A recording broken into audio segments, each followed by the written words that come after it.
تفصیل بتاتی ہیں تو معبد کے شوہر ابو معبد کہتے ہیں کہ یہ تو میرے خیال میں وہی انسان ہے جو خاندان قریش اور بنو ہاشم کے اندر پیدا ہوا ہے اور جو اپنے کو اللہ کا رسول کہتا ہے. یقیناً وہ اللہ کا سچا رسول ہے. اگر اللہ نے ہمیں موقع دیا تو ہم بھی اس کے ہاتھ پر بیعت کر کے اسلام کو قبول کر لیں. جناب رسول اللہ صلی اللہ تعالی علیہ وسلم سفر پر تشریف لے جا رہے ہیں اور معجزے کا صدور آپ کی ذات سے ہوتا جا رہا ہے. کچھ دور آگے چلتے ہیں تو ابو بردہ اسلمی 70 آدمیوں کے ساتھ پیغمبر علیہ الصلوۃ والسلام سے ملاقات کرتے ہیں. یہ جو 70 آدمی ہیں یہ سب کے سب جناب رسول اللہ صلی اللہ علیہ وسلم کی تلاش میں نکلے تھے اور اس ارادے سے نکلے تھے کہ پیغمبر علیہ الصلوۃ والسلام کو نعوذ باللہ قتل کریں گے اور 100 اونٹوں کا انعام لے کر عیش و آرام کی زندگی گزاریں گے. لیکن اللہ نے جناب رسول اللہ صلی اللہ علیہ وسلم کی زبان میں وہ کشش اور آپ کے چہرے کے اندر وہ نور عطا کیا تھا کہ بڑے سے بڑا پتھر دل اور جانی دشمن بھی پیغمبر علیہ الصلوۃ والسلام کو دیکھ کر پانی پانی ہو جاتا. یہ 70 لوگ جو آپ کو قتل کے ارادے سے نکلے ہیں، جب جناب رسول اللہ صلی اللہ علیہ وسلم سے گفتگو ہوتی ہے اور پیغمبر علیہ الصلوۃ والسلام اپنا تعارف کراتے ہیں کہ انا محمد ابن عبد اللہ ورسول اللہ، میں عبداللہ کا بیٹا محمد ہوں اور اللہ کا رسول ہوں، تو آپ کے ان کلمات کا ان 70 آدمیوں پر اتنا اثر ہوتا ہے کہ سب کے سب اسی وقت اسلام قبول کر لیتے ہیں. نکلے تھے جناب رسول اللہ صلی اللہ علیہ وسلم کے قتل کے لیے. اللہ نے انہی قاتلین کو پیغمبر علیہ الصلوۃ والسلام کا پاسبان بنا دیا، محافظ بنا دیا. اب جو قافلہ ہے اس قافلے میں یہ 70 آدمی بھی شریک ہو گئے. قافلے کے سردار پوچھتے ہیں کہ حضرت آپ کے پاس کوئی جھنڈا تو ہے نہیں،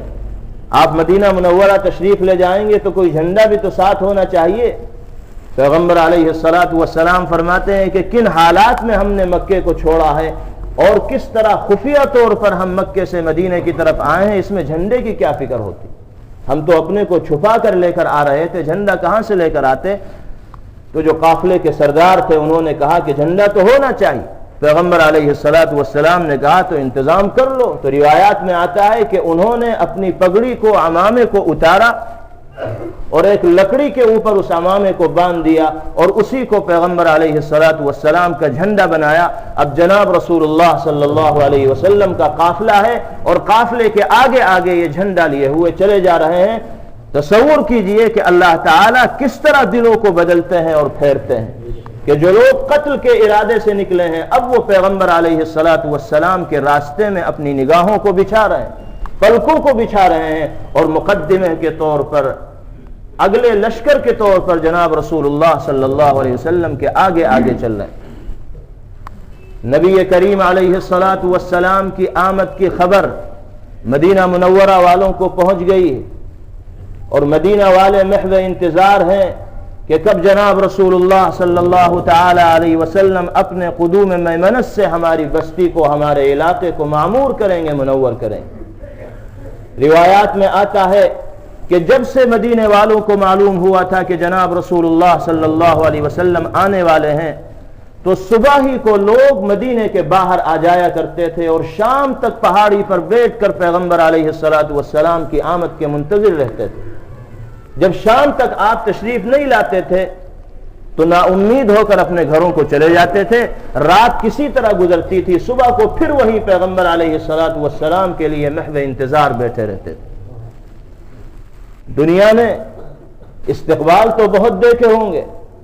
بڑے بڑے بادشاہوں کا مشاہدہ بھی دنیا نے استقبال کا کیا ہوگا، بڑے بڑے سلطانوں کے استقبال کا مشاہدہ بھی دنیا نے کیا ہوگا، لیکن اللہ تعالی نے اپنے محبوب جناب رسول اللہ صلی اللہ علیہ وسلم کے استقبال کے لیے انسانوں کے دلوں میں جو محبت پیدا کی تھی، جو فریفتگی اور عشق پیدا کیا تھا، دنیا اس کی نظیر نہ پیش کر سکی ہے اور نہ قیامت تک پیش کر سکتی ہے.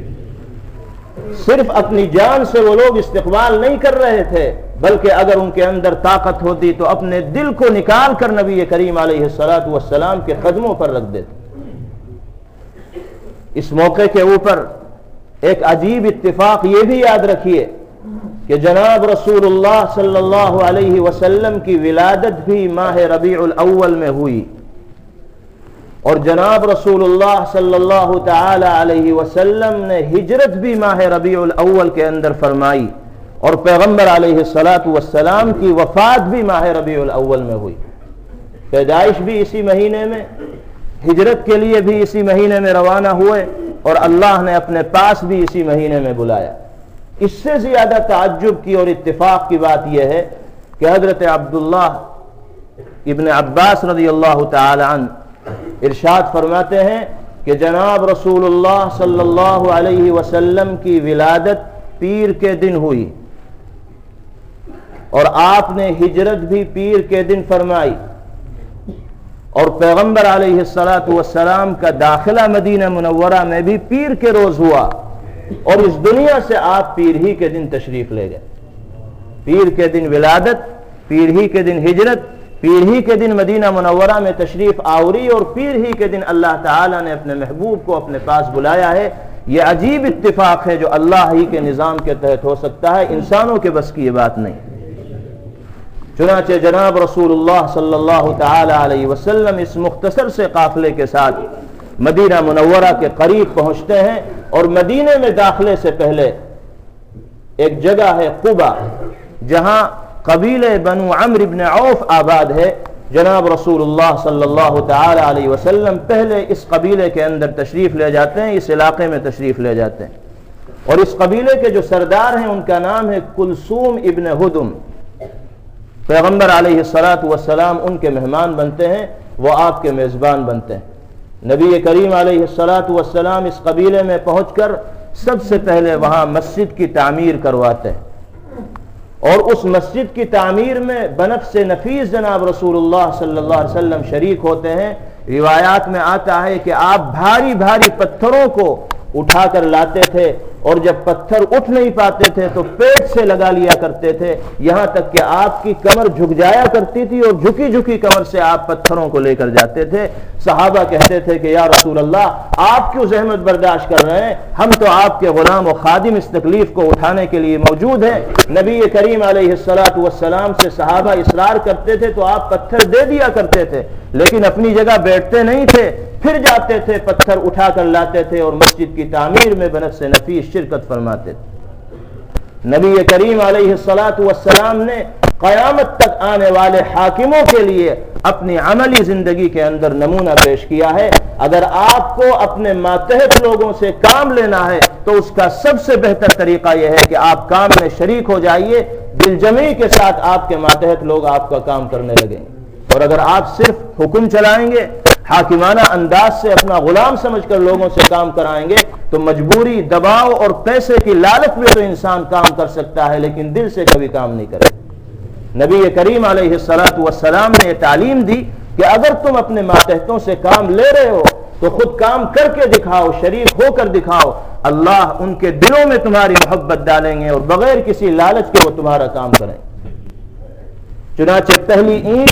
مسجد کی جناب رسول اللہ صلی اللہ علیہ وسلم نے رکھی، اور دوسری اینٹ حضرت ابوبکر صدیق رضی اللہ تعالی عنہ نے رکھی، اور پھر دیگر صحابہ کرام رضوان اللہ علیہم اجمعین نے رکھی۔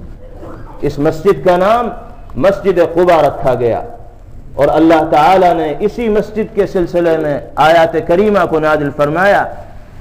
لَمَسْجِدٌ أُسِّسَ عَلَى التَّقْوَى مِنْ أَوَّلِ يَوْمٍ أَحَقُّ أَن تَقُومَ فِيهِ رِجَالٌ يُحِبُّونَ أَن يَتَطَهَّرُوا وَاللَّهُ يُحِبُّ الْمُطَّهِّرِينَ۔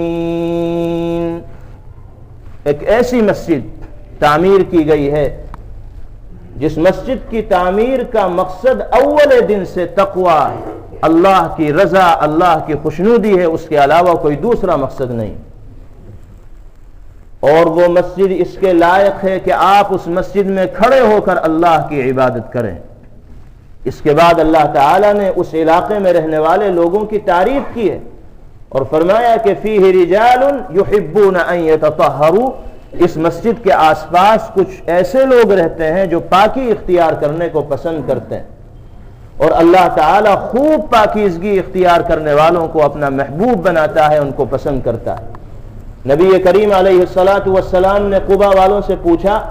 کہ تمہارے اندر کیا خوبی ہے کہ اللہ نے تمہاری تعریف قرآن کریم کے اندر بیان کی اور تمہیں پاکی اختیار کرنے والا کہا ہے؟ تو قبا والوں نے جواب دیا کہ یا رسول اللہ، کوئی خاص چیز تو ہمارے اندر نہیں ہے، البتہ ہماری عادت یہ ہے کہ ہم استنجے سے فارغ ہونے کے بعد ڈھیلے کا استعمال بھی کرتے ہیں اور پھر پانی کا استعمال بھی کرتے ہیں۔ پیغمبر علیہ الصلاۃ والسلام نے فرمایا کہ یہی وہ خوبی ہے جو اللہ کو پسند ہے، اور اللہ تعالی طہارت اور پاکیزگی اختیار کرنے والوں کو پسند فرماتے ہیں۔ چنانچہ جناب رسول اللہ صلی اللہ علیہ وسلم قبا کی بستی کے اندر قبیلہ بنو عمرو بن عوف میں 14 دن آپ نے قیام فرمایا، اور 14 دن قیام فرمانے کے بعد جناب رسول اللہ صلی اللہ علیہ وسلم مدینہ منورہ تشریف لے گئے۔